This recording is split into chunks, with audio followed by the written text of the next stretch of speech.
22 Honda Accord, pretty sweet setup we're running.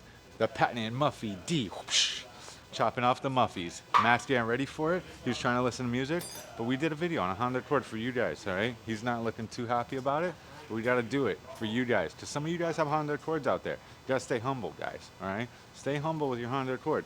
You gotta do it sometimes. Stack that bread, then you fucking switch it up and get yourself a Silverado, you know what I'm saying? But Honda Accord, really simple setup, chopping off the rear mufflers.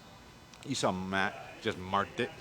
He's gonna know where to cut. So we're chopping off these two rear mufflers and deleting the resonator. So we're doing a Resi D and a Muffy D to make this thing sound like a beast. 4-cylinder Honda Accord.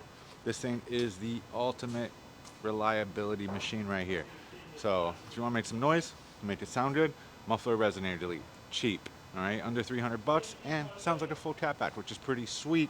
So if you want to upgrade it after that, do an air intake, front pipe, down pipe, all available at Gexhaust.com, and Matt will install it with a smile on his face. He got you guys. So Gexhaust does Honda Accords.